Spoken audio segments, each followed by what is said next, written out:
Okay. Now, I think we got 2 more videos worth out of this stuff. Got 14 randoms left. Let's see what our next lucky winner is. It is 4. No longer allowed in another world. Okay, gonna guess this one's an isekai, probably. Have not heard anyone talk about it. But I guess that doesn't really mean anything so far for this season. Let's jump in. Well, that certainly wasn't what I was expecting.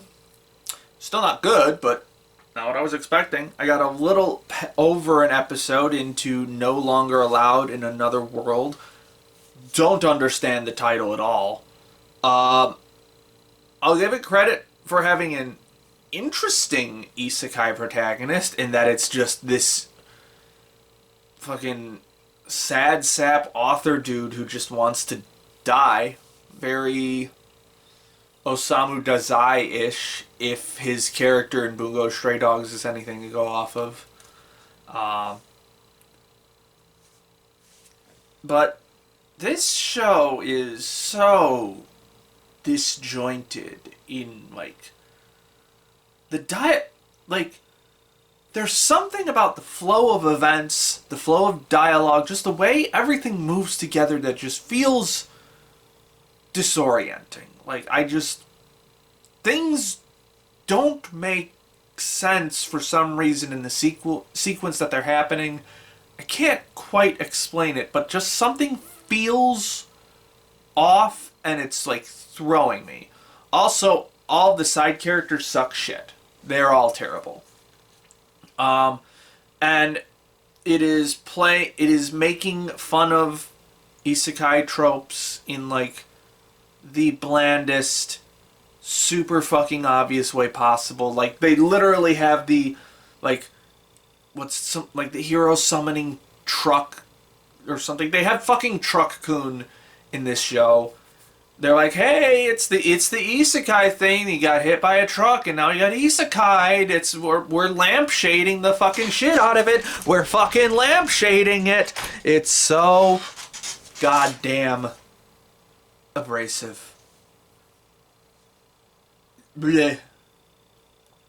I wish the protagonist was in a better series, because I don't think he's amazing, but at least he's different. At least he's like not the same copy-paste isekai protagonist I've seen 80,000 times. But everything else in this show fucking sucks. It's not good. Cat Girl's hot, though. I'll give it that. Okay, no longer allowed in another world. Off the list. Got 13 randoms left. Up next is 2. Is this one of the big ones? Okay, Alya sometimes hides her feelings in Russian. This was one of the big ones going into the season. Very contentious as to whether people liked it or not, I think. So let's just give it a go. Alright, yeah, that's about what I was expecting. I got through the first episode of Alya sometimes hides her feelings in Russian. Honestly, I was kind of bored most of the time. This seems like it falls into the like subcategory of rom-coms where it's like mostly snark. Stuff like Bunny Girl Senpai, and it reminds me of stuff like Bunny Girl Senpai and like Masamune-kun's Revenge. Like that kind of rom-com it reminds me of. Especially with the character designs, in that the character designs are super fucking generic for a rom-com light novel. The only character design that really grabs my attention in any way is Alya, because Russian. And you know what?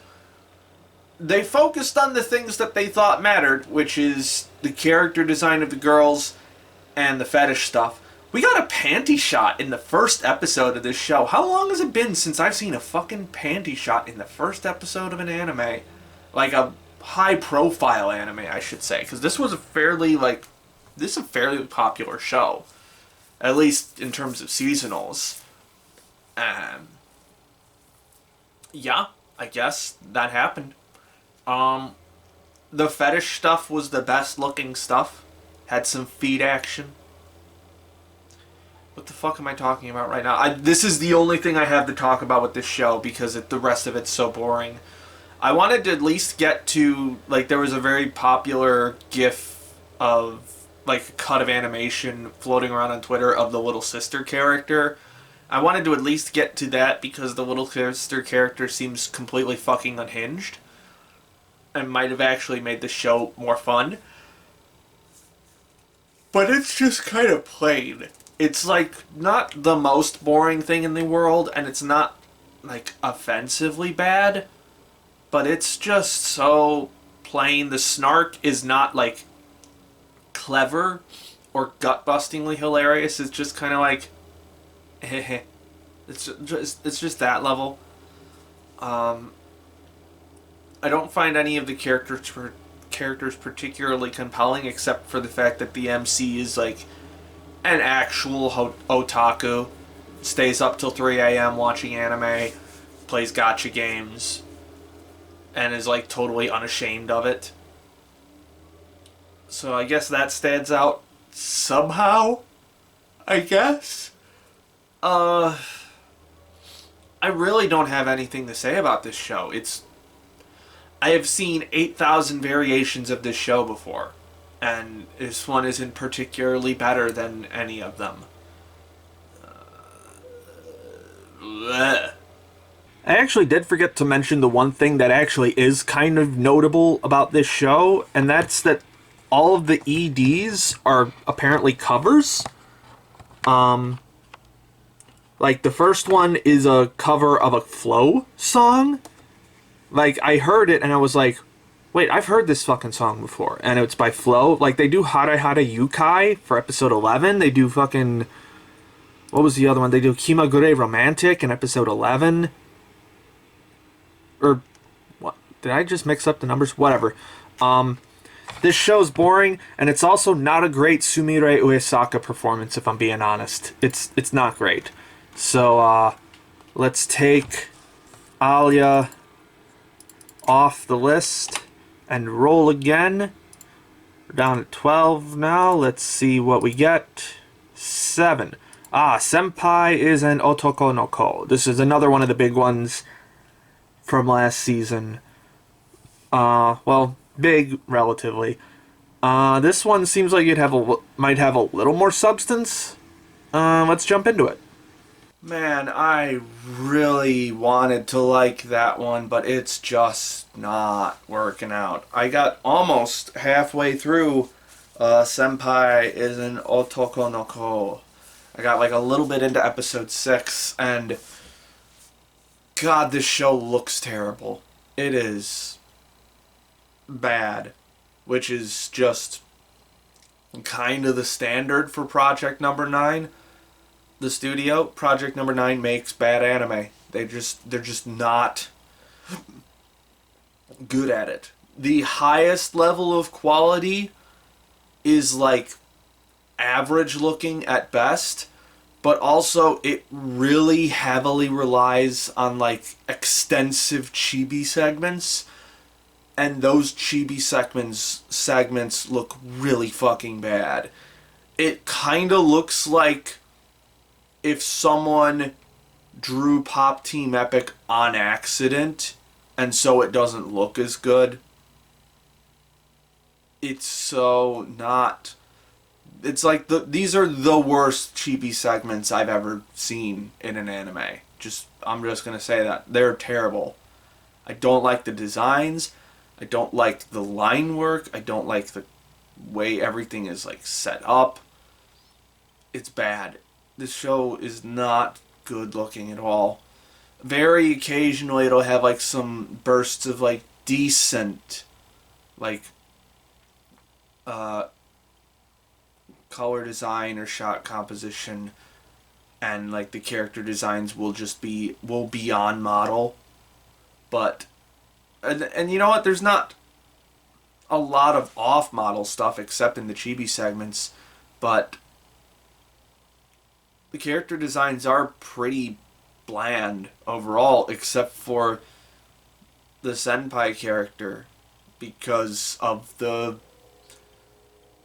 fact that this is a cross-dressing show. If you're not familiar with what an Otokonoko is, my understanding of it is that it is someone who is male and identifies as male, but chooses to express themselves through traditionally feminine appearances. So, cross-dressing. Not quite drag, but that has a different connotation, but it's cross-dressing. And I really like the struggle here with this, with our main character, was it Makoto? And how he's, like, sort of leading this double life of, like, going to school as an Otokonoko and, like, trying to keep it a secret from his mom, who's, like, basically going full devastated over the fact that her son might not be masculine. It's an interesting character conflict, and I really like that the dad is super supportive too. He's just like, listen, we'll send you to a school where they allow you to do this. We won't tell your mom. Let's just get you to wherever you need to be. I love that the dad is just like this super supportive character. Adds a nice touch. I like that he's not. I like that the general vibe is that not that the rest of his class hates him, but mostly that they just don't get it, and they're like off put by it, and it's not. And once they actually interact with him, they're like, oh, he's actually like super approachable and cool. So this is cool now. Fine. So I liked that aspect of it. I like that Aoi, the main love interest in the show, is like the part of the show I'm in now is where she is like starting to figure out, starting to question whether she's actually is in love with Makoto, or whether she just so desperately wanted to find someone truly special to her that she just fixated on him and now it's wearing off or something, or whether that's just how love is. I love all of the conflicts in this. It's just really poorly put together. Also, I got to around the halfway point of the series, it starts to do misunderstanding, love triangles, and the show's visual prowess and like comedic levels is just not strong enough to carry this super bare bones misunderstanding love polygon bullshit. It's up to the point where it's just like the characters just completely stop refuting it at this. Like, all of this could very easily be solved by someone saying, no, I'm not in love with that person. That could very easily, like this, but, oh, right, Makoto's got like a guy best friend who is very obviously gay and wants to be with Makoto, but, doesn't realize it. Like, he thinks being gay is bad, I think. Or that it's not natural, at least. And so, like, he's just struggling with that. And I really like the way his conflict is presented narratively. I just wish this show looked better, because it is just hard to watch sometimes. It is actually hard to watch sometimes because the chibi segments are so long and so not good looking. And there's not a lot else besides that to look at. So yeah, that combined with the stupid love triangle bullshit, there is no reason for this conflict to be happening at all. There is no reason other than plot convenience and characters taking stupid pills. So the double whammy of those two just makes me not want to finish it. Maybe I'll read the manga at some point. I doubt it, because I also already read Love Me for Who I Am, which is basically exactly the same kind of premise that I described to you, except instead of an Otokonoko, it's with a non-binary character who, if I recall, was assigned male at birth and chooses to be and identifies as non-binary, but typically chooses to express their gender in a feminine way.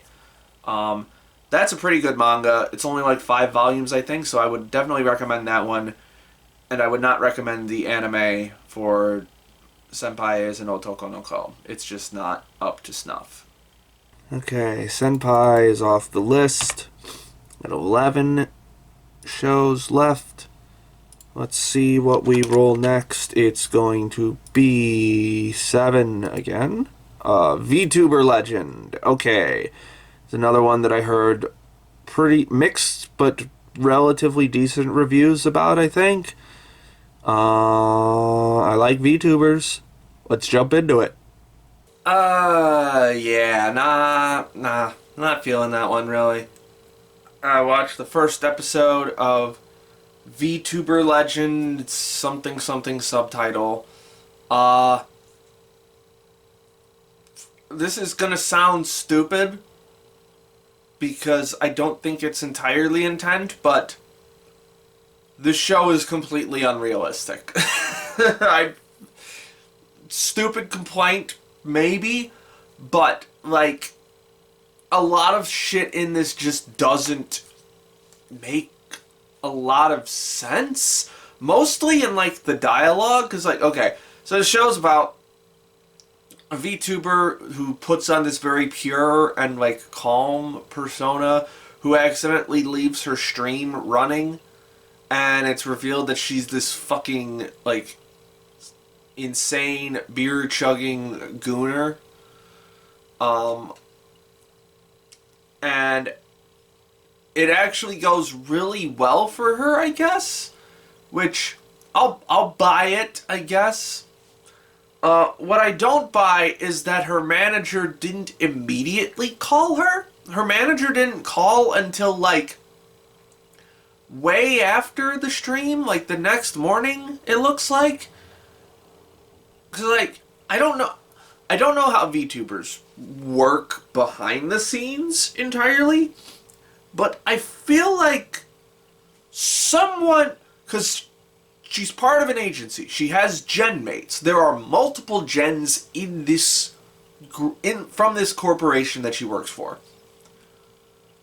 There has to be someone in her Discord to be like, hey, you're still streaming, by the way. Like, that, I just don't, I cannot see how this could possibly happen. Like,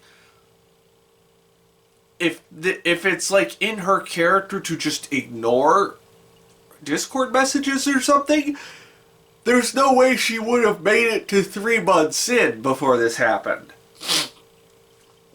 And also, like, a lot of the stuff that she says is stuff that, like, you would normally just think. Like, don't get me wrong, I've gooned out to VTubers too. Like, I've put on Okayu's album and just went to town sometimes, but that was a little too personal. Whatever. And as you can tell by all the shit behind me, I'm a big VTuber fan. But, like, I don't vocalize that. I don't say that out loud when I'm watching a VTuber stream. That's just not... That doesn't seem natural to me, I guess. I don't fucking know. It just felt very weird. And I'm pretty sure this part is supposed to be a gag, but like in real life, she is wearing the outfit that her VTuber model is wearing. And so I'm pretty sure that's supposed to be a gag, because they just do not mention it at all in the first episode. But it's just like, it's not like a funny gag, I guess. Because the animation doesn't really do anything that interesting with the gag. Like, there's nothing visually cool about it. Like, really? And also, this show's not particularly great looking. It's not bad, but it's really not shooting for the stars, I guess. This is from TNK, which is an older studio. Well, I guess relatively older studio in comparison to a bunch of other stuff that's sprung up lately. But they're not really known for anything. They did School Days, and they did that weird mech series with the penguin dicks, if you remember that one. Fun fact, when I was at an after hours panel for Funimation one time, I won a set of Tokyo Ghoul coasters by answering a question relating to that penguin dick anime. Oop, whoops. So that's the funniest thing I can think of in relation to this show, actually, because the show's not actually that funny either. I guess it's just, I don't know, it's not hooking me at all. Because I will say visually it has like the technical aspects of VTubing down. Like, it's got the rigging set up, it's got the microphone. It's a weird microphone, though. I've never seen an audio setup with like a real thin microphone like that. I don't even know what model that would be. But like, it's got the setup right, I guess. I'm just not vibing with it, unfortunately. Okay, Vtuber Legend coming off the list. We got 10 randoms left. So let's crank it down, see what we get again. 10. Head Start at Birth. This is a short series that didn't stream anywhere. Didn't really make any waves, apparently. Let's see what it's about. You know, the first episode's only 3 minutes, so you think I would make it through that? But, no. No, I did not, because this show is not animated. Or, it is. Let me rephrase it. It is barely animated. This is not a full production. This is just it looks like an isekai, because it shows like a silhouette of the main character. It's just all black silhouette talking about playing games and stuff. And then there's like another title card after the first title card, where it just cuts to the protagonist being born as a girl now, I guess, or something, maybe. I don't know. It's so not animated that when it shows the baby, like, the arms are just moving like this. Like, it's just so... no. We're moving on.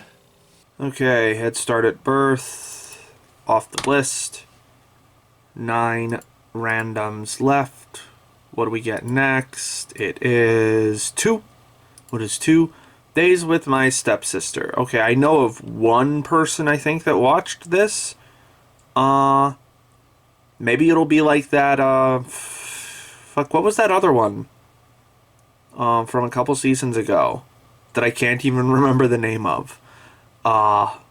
Similar premise, I guess. Maybe it'll be like that. Let's see. So weirdly enough, this one has like a lot of similarities in criticism to what I had about Vtuber Legend, but in like a completely different context. I got through the first episode of Days with My Stepsister. Nah, not really a fan. Also, the one that I was thinking of earlier, that I mentioned, it was actually from 2022, was My Stepmom's Daughter Is My Ex. Not like that at all. Absolutely not like that at all. This one is the two. So I'm gonna be honest. I barely made it out of the introduction to this anime. I will say the intro monologue is the worst part because it just feels really fucking pretentious. It is just very much like, oh, everyone thinks that getting a sibling is cool and everything, and you're gonna bang and all that, but it's just some stranger that lives with you now, and it's very serious about it. This is a very serious show in tone. There is nothing. There's one joke in the entire first episode. Otherwise, it's just very straightforward and very plain. It has an eye for cinematography in certain ways, not in terms of interesting shots or anything, but just in terms of what the camera focuses on. I will say that it does what it wants to do in a visually effective way. I think that I will give it props for that. But man, this show is a drag. It is so emotionless. One of the comparisons that I have with VTuber Legend, criticism wise, is that there's no conflict. It's just so mechanical how everything is doled out. It's hello, I am the new stepsister. Hello, I am the new stepbrother. We are going to establish right now that we are not going to be romantically interested in each other. Even though this show is the only genre listed on Mal is romance.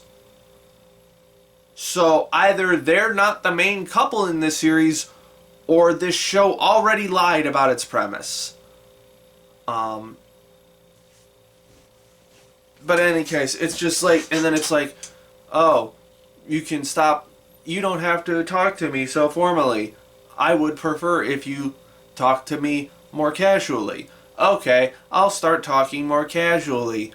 Do you want to acknowledge that we are siblings at school? No, let's avoid that. And it's just so fucking robotic, and I'm exaggerating the tone, the vocal inflection, but the way that the lines are delivered, the way that the dialogue is structured is just so inhuman.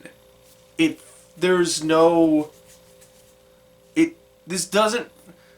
Now, if the point is to make this feel really awkward and strained, sure, I guess you accomplished that, but at what cost? It feels wrong. It feels it doesn't feel wrong. It feels like it's just lacking. It's just so droll and mind-numbing how incredibly overly polite this show is. And on top of that, it's just treating it so incredibly seriously. There's a montage of unpacking and stuff in it, and the music is this very soft emotional piano ballady kind of thing.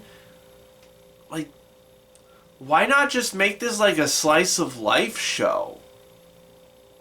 Why not have a little bit of humor, a little bit of conflict? Why not? I don't know what this show's going for, other than to be pretentious about this, maybe? About this whole fucking step-sibling relationship. I don't like this. It is just too... And I realize when you call something pretentious or up its own ass or insisting upon itself, you're making a lot of presumptions about the intent of the creative team behind it. But I can't think of any other reason why it would be written like this other than to be like, see, this isn't like your average step-sibling relationship in anime. We're going to make it serious. And I can't fucking stand it. So, let's move on. Okay, days with my stepsister off the list. We'll do one more random before we jump to our end cap. So let's see what it's going to be. 3. A Journey Through Another World.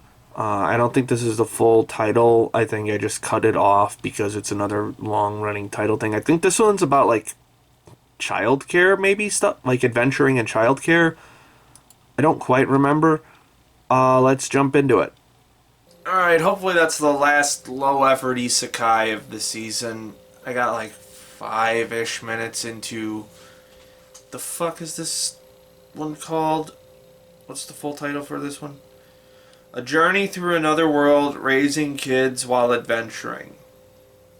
Dude gets reincarnated into an isekai world, immediately has like super high level skills and shit, doesn't even break a sweat when doing combat.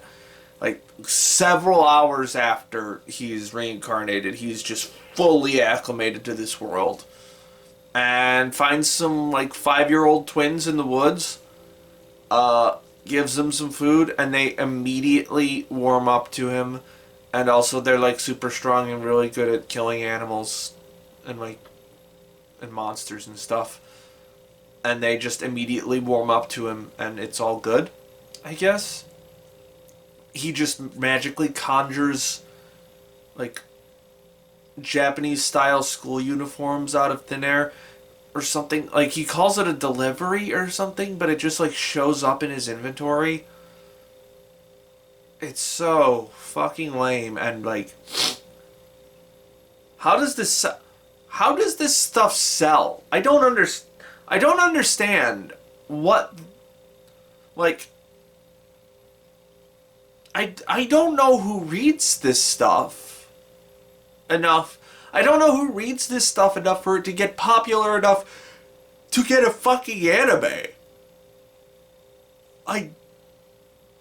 Maybe the novel's really good or like passable, but like based on what I'm seeing here, no fucking chance. Also, the animation's very weak. Not good. Lots of off-model shit within the first 5 minutes. Just not good. Very bad. Nope. Yeah. No, we're done. Let's move on. And wouldn't you know it, this one happens to be made by one of my many arch-enemy studios, EMT Squared. A studio that has made precisely one thing that I've liked, and it's because it was directed by Tsutomu Mizushima. But anyway, Journey Through Another World, coming off the list. So it's time for another end cap. My Hero Academia, Season 7. I'm so hype. Let's dive into some My Hero. Alright, that's another season of Hero Aka in the books. Just finished up Season 7 of My Hero Academia.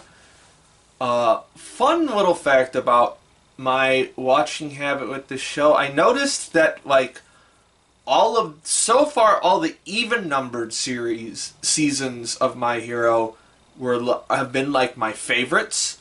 And then all the odd-numbered seasons were ones where I was like, that was really good, but, like, missing a little things here and there.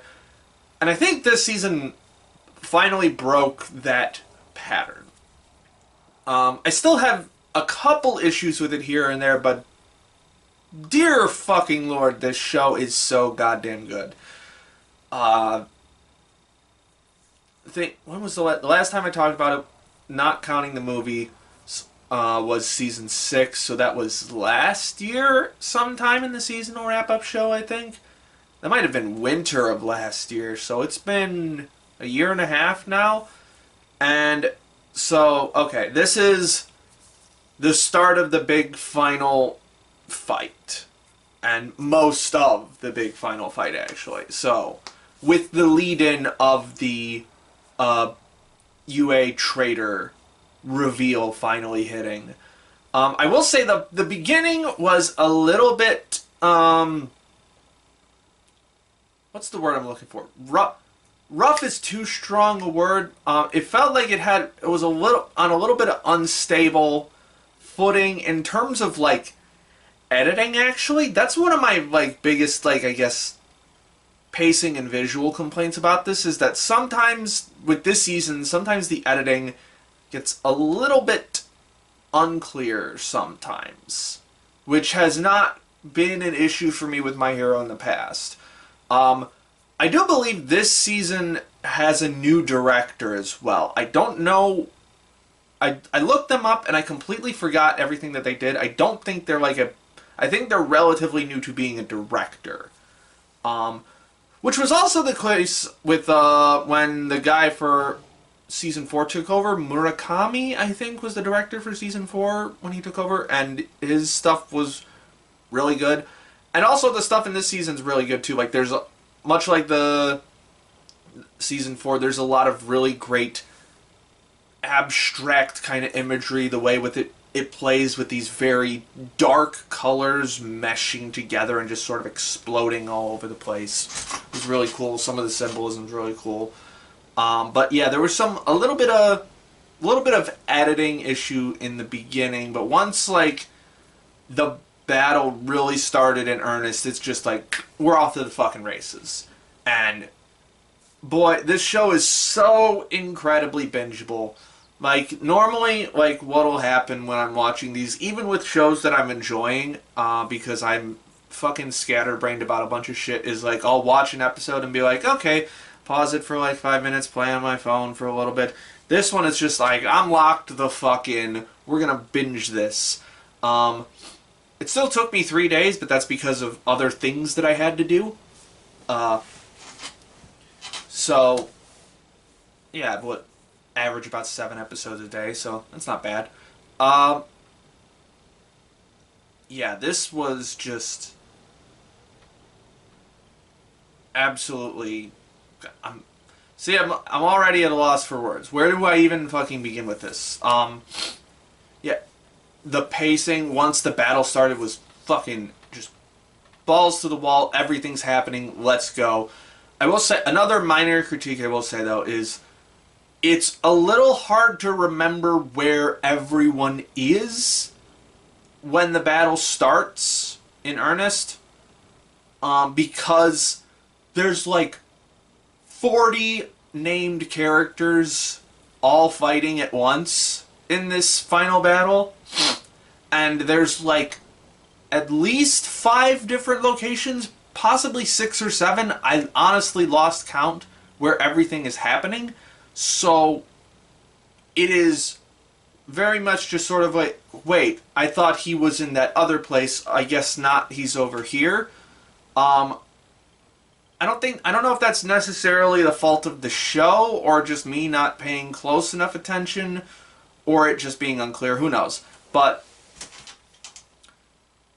on the plus side, you've got like fucking 40 named characters duking it out in this final battle. Like, this is like Horikoshi pulling everything back together. He wants to use every single tool in his tool belt to make this big final battle as big and final as possible. Like, we're bringing back the big 3. We're bringing back Gentle and La Brava. We're bringing back Lady Nagant. We're bringing back the Wild Wild Pussycats. We're bringing back the business school students. We're bringing back the Class B students. We're bringing back the support students.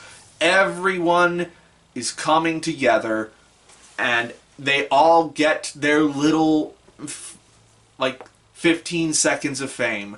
I was going to say 15 minutes, but there's not enough. 15 multiplied by 40, I think, is way longer than the actual length of this show. So, or of this season. So, and it's just really, like, and a lot of them, they just find really interesting things to do with them. Like the business school kids, who I don't think have been around since like season 2, I think, was the last time they had like a notable appearance in that they were named. And they've turned into essentially like journalists, sort of like documenting what the heroes are doing, because that's all they can do in this scenario. I thought that was a really cool, like, addition. Just the different matchups throughout the series were just so damn good, and just hype. The action, really goddamn good action. Like, the closest it really gets to, like, having weak presentation of the action, I would say, is probably when all of the Twice clones are flooding everything. Like, the second to last episode, there's a lot of shots where it's a character set against a, like, fast-moving background of Twice, of Twice's just blurring past them, and it looks, compositing is a little iffy, but that's probably the weakest that the action gets. Otherwise, it's just really damn good. Sakuga is saved for special occasions until, like, the last 5 episodes, when they're just like, alright, fucking dump all the Sakuga and let's go. Like, there was a moment where I was just like, oh, hi, Yutaka Nakamura, you're back. The scene where Ida blasts off in his engine with Todoroki on his back, it was immediately, I was like, yeah, I recognize you, Nakamura. Hello. Looks really fucking cool. Very weird, but very cool. And just the general overall presentation was really good too. There's a little bit of jank here and there. Hiroaka's always had some issues with adapting these wild and crazy designs to animation. Well, not always, but I will say, like, since around season 3 or 4, it started to have struggle a little bit with keeping them on model all the time. But also, that's just, I don't think it's necessarily a change in staff, just more of a change in the anime industry, I guess you could say. But when they're on model, boy, do they look fucking good. And they are on model for most of the time. I'm not, like, just saying, like, they're off model all the time. It's just, like, it's more noticeable because the character designs are so complex. So that, like, when one thing's out of place, it makes a lot of other things look out of place. I was going somewhere. Right. Fuck everybody who with the blue sky complaint. Fuck all of you people, because A, you don't really see it all that much, and B, it goes away in the second half of the season. Like, the weather changes it does the exact thing that you people wanted to do, and be like, what? Change it so that the mood is different. Like, yeah, when the battle changes, when the tide of the battle changes, the weather changes so that it matches the mood of everything. So impatient. I can't take the sky criticism seriously from people, because it's just such a fucking petty complaint. Like, because it's also a very nice sky, actually. Like, if we're going to rank blue skies in anime, I would put Hero Aka's pretty up there. It's not a very typical shade of blue. It's a little bit more saturated. It's very like I think cerulean is the color that I'm thinking of. And it's just got a tiny bit of gradient to it, and the clouds always look super cool and fluffy. I like them. Yeah, I just wanted to say, fuck those people. But I think really the big stars of this season in particular, aside from like the just constant hero matchups and stuff, like I forgot that this was the season with the Bakugo death fake out in it. If you somehow have not come across that spoiler, now you have. But like, the big star of this season is where the main theme of Hiroaka really like I always said that season 4 was where it just hammers this theme into you the most, but this season really lays into it as well, with the passing the torch to the next generation, making sure the world is safe for everyone that comes after you, imparting knowledge, imparting wisdom, so on and so forth. Making the world better for the people after you than it was when you had it. That is the whole shtick of My Hero. If you somehow got this far into this series and still haven't figured that out, that's what it's about. It's not about like effort versus talent or anything like that. That's a subplot for like a season and a half, but that's not what the show's about. It's about Edgeshot giving up his life so that he can bring Bakugo back to life. It's about everyone holding back Shigaraki until Deku can arrive and pound him into the dirt. It's about All Might diverting All for One just for a few minutes so that they can, just to keep him away from UA as long as possible, so that the new generation of people can like bring Shigaraki down. It's about and it's about how a lot of the adults have failed in doing that. It's about how Endeavor has just fucked up his entire family. It's about how Toga just could not find a place to fit in because all the adults around her refused to acknowledge her as a human being. It's about how Shigaraki just was completely broken and left behind. Well, now, you remember what happened with Shigaraki. I don't need to recap that whole. What was that? Season 5? Yeah, season 5. That's what Hiroaka is about, Charlie Brown. Sorry, I had to do that. But yeah,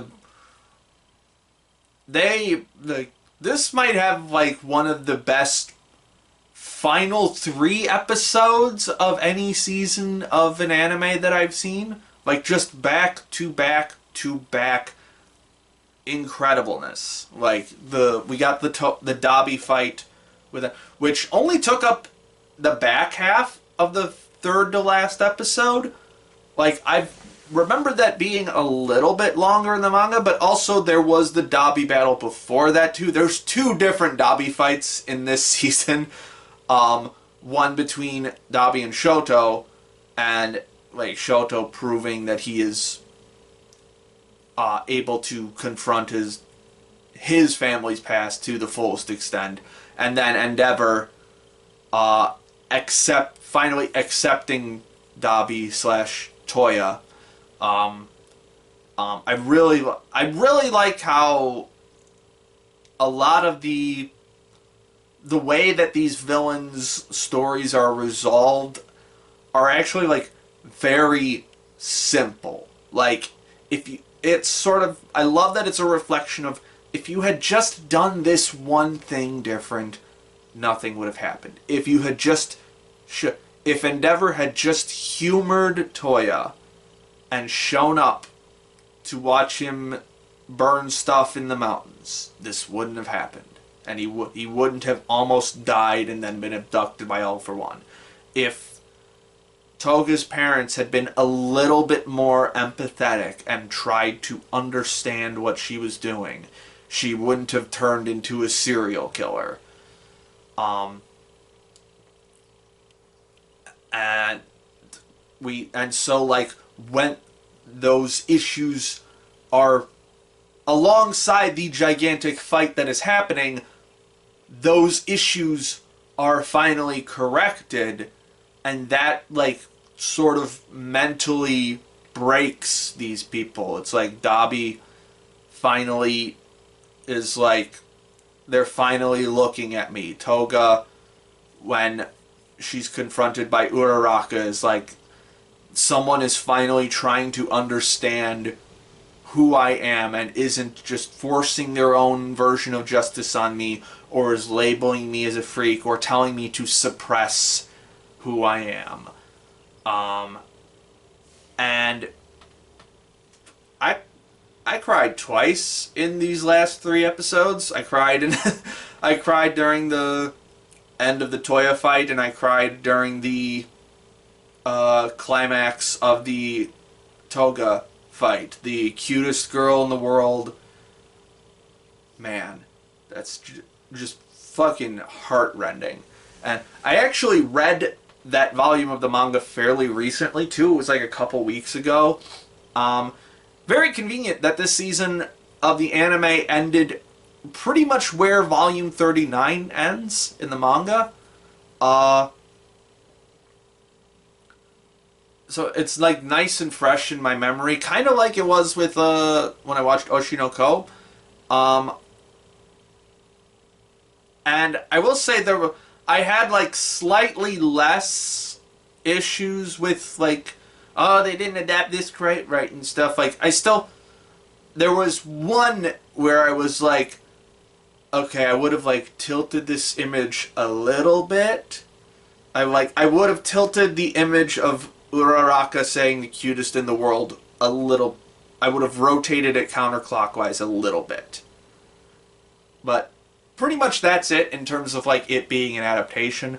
I think Hiroaka is a fucking great adaptation, actually. It's got a nice blend of paying homage to the manga and like pulling out the most important shots and also adding in its own stuff. Like, I'm pretty sure it's adding in its own stuff. Because it's like, maybe I'm just forgetting stuff because so much shit is happening in the season. Like, I don't remember Ida and Todoroki breaking the sound barrier on their way to stop Dabi. I don't remember that like, or at the very least, I don't remember it being that much of a conversation at the HQ and stuff. By the way, I do think the HQ, like the headquarters stuff, does ground this a little bit better. It gives us a nice central hub to be like, okay, this is happening here, this is happening there, this is happening there. So good stuff there. Also, I just completely forgot to talk about Star and Stripe. Mostly because it's only 2 episodes, right at the beginning. But it's good, ties into the theme of passing the torch pretty well. It's also just really fun to see like how it's probably one of the funnest examples of seeing quirks interact with each other in ways that are just A, very interesting, and B, just totally what's the word I'm looking for? Totally like without the recognition, I guess, of the users, just the way that they interact with each other.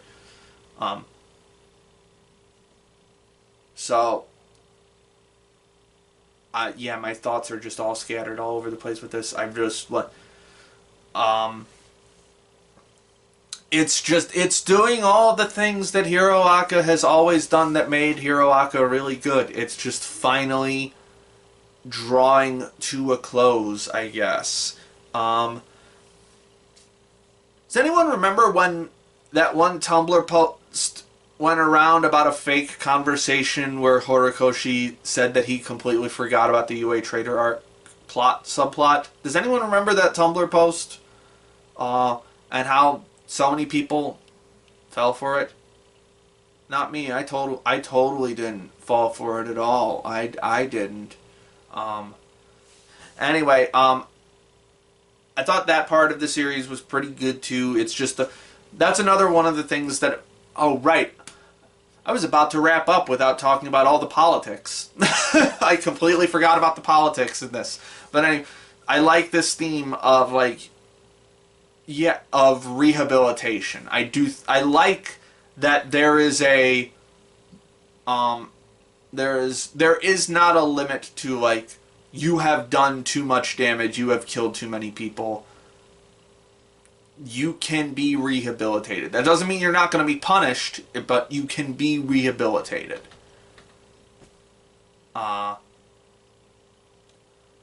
So I like that with the Aoyama Trader reveal that it's a lot of Class 1A kind of just takes over the conversation from the adults and just being like, no, we're going to handle this our way. And they basically convince Midoriya and the rest of Class 1A convince all the teachers and stuff to go along with their plans. So I like that. Anyway, the politics. I think I already brought this up in Season 6, but is My Hero Academia propaganda? No? Question mark? Asterisk? Maybe. One of the actual narrative failures that I think of this season is that Horikoshi is not good at writing mobs of people well, I don't think. It becomes very oversimplified in a lot of ways, in the sense of there are just thousands and thousands of villains who will definitely follow All for One, and just because they just want to do bad things. And there's just and they all form an army and start rioting and wrecking shit and attacking. Which, if this show was not trying to be as deep as it is, I wouldn't question it as much if it was just we are heroes and you are villains and we attack you. If that's all that My Hero was, I would not be questioning that plot point. But it is very clearly trying to be so much deeper than that. It is trying to understand what causes people to fall through the cracks in society and end up the way that they are.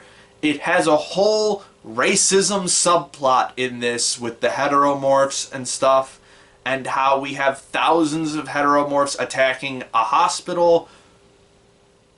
I'm not going to definitively say that this was meant to mirror Black Lives Matter protests, because it's not quite the same thing, but it's very hard to not draw comparisons between the two. And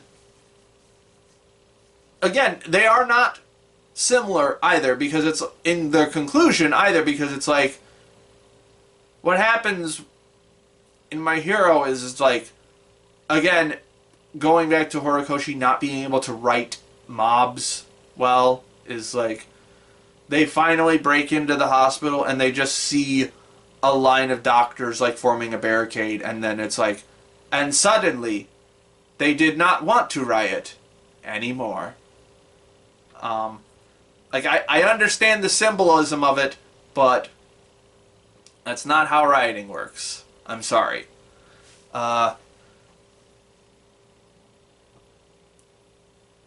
where was I going with this? I do like the, well, I do mostly like how the heteromorph subplot was handled. In that, like, it's just a mob being manipulated by a few people with bad intentions, and once the few bad actors stop saying things that make sense, the mob starts to question it, and we have Shoji making his big,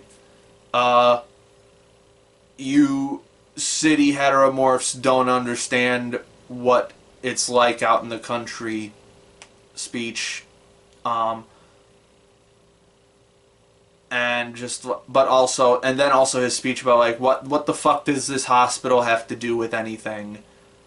What it actually has to do with it is that's where Kurogiri is, and so they have to get, and so Spinner has to get to Kurogiri so Kurogiri can transport everybody to the same spot. But has nothing to do with heteromorphs. That's just where they decided to send the heteromorphs. Now, if he actually wanted to do something that would be, like, narratively challenging, send him to a police station. Then it would actually be like Black Lives Matter, which, I don't, well, actually, if he did that, then he would be very clearly framing BLM as bad, because it's the villains who are the giant mob of heteromorphs. This is what I'm saying is, like, this is, like, on the one hand, you shouldn't draw one-to-one comparisons between fiction and reality. But on the other hand, if the fiction is very clearly drawing a line between itself and something that happened, whether it's trying to mimic it one for one or not, it's hard to not make the comparison yourself. So, it's... And then there's also the matter of, like, was that Horikoshi's intent even? Or is it, or was he hampered by the fact that he is publishing in A, the biggest manga magazine in the world, and B, a magazine that is known for being fairly centrist? So, like, not that that matters in terms of, like, this is the final product, so you should judge it differently. The final product is the final product. You have to judge it as it is. But I'm just what I'm trying to say here, I guess, is, like, I can't really definitively say whether this is truly Horikoshi's intent or not, because we have so many, like, concrete, definitive examples of Shonen Jump editors messing with intended plot lines. So I wouldn't be surprised if they were like, hey, don't make the police look too bad. I wouldn't be surprised if that's what happened. Still disappointing, because it's like, a lot of the issues here, again, I mentioned this in Season 6, a lot of the issues with the society of My Hero Academia is that the heroes have been revealed to be untrustworthy because they do a lot of shitty things. One, Hawks killed a villain as he was running away. Endeavor's a fucking wife beater and a child beater. So, and then it's just they completely failed to stop the collapse of society. Or, well, the near collapse, I guess. So it's like, that's the thing about Hero Aka, is it's like, you could very easily draw a comparison between the heroes in My Hero and then with, like, law enforcement in the real world, but also there's law enforcement in My Hero, and they just never get criticized ever for anything that they do. They're just like background characters. So, is My Hero propaganda? No, with like 3 asterisks. Well, it's like 7 asterisks at this point. So, I think it is trying its best to say something very meaningful without just outright coming out against it, I guess. Who knows? Yeah. My Hero has a lot to think about. I think there were also some things like early in the season that made me like question some of the stuff, but I forget what they are. Yeah, this is My Hero is. This is why it's like one of my favorite Jump series. I think I like this more than Gintama actually. I'm gonna have to rewatch Gintama because I don't think I would bump My Hero up to a 10, but I would definitely might bump Gintama down to a 9. I don't think this is better than Hunter x Hunter, but this is up there with like Gintama and Yu Yu Hakusho as like my favorite Jump series. Oh, and of course, fucking Yuki Hayashi is just delivering constantly. It's been a hot minute since he's had some really like standout new stuff, and like I love that like a lot of it is just repackaging of older themes and just bringing back older themes, like bringing back I forget what the track is called, but it's the track the vocal track that plays during the Eri rescue. It's like just an orchestral version of that. Comes back. And also there's some like newer tracks in this, in sort of like that tend to be like a little more ethereal for the more like emotional moments. And just the perfect placement of Yusei Run during the Shigaraki Deku battle. I just realized I barely talked about the main hero and main villain of this series.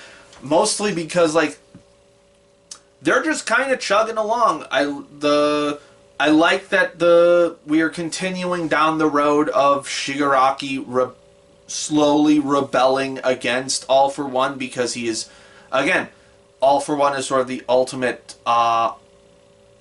antithesis to the theme of My Hero, where it's like, no, I'm not going to make this world better for the next generation. The next generation is there to serve me, so that I can make the world better for me.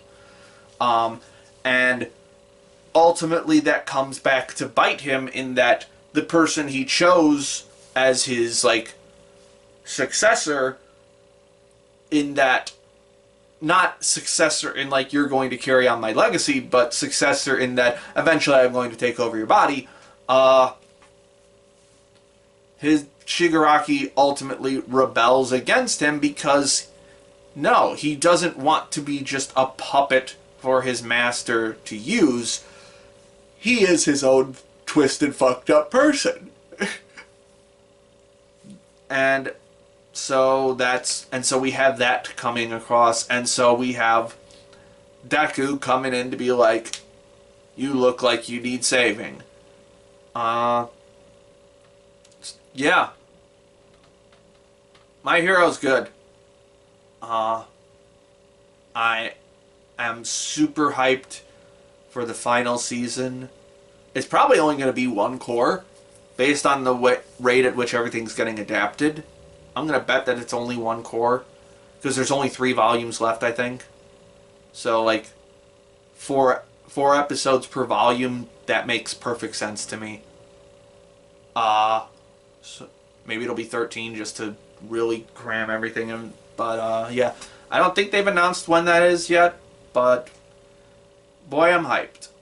I guess it'll be a race now to see whether I finish the manga or the anime first, because the manga has been really slowing down now. So who knows when that comes out, but I am hyped. Alright. Season 7 of My Hero is complete. We're going to go pretty high up. We're going to put it in the number 6 spot for the year with a light 9. We've almost got 10 9s for this year. This has been a banger year, and My Hero Academia is definitely a solid example of that. Fucking good.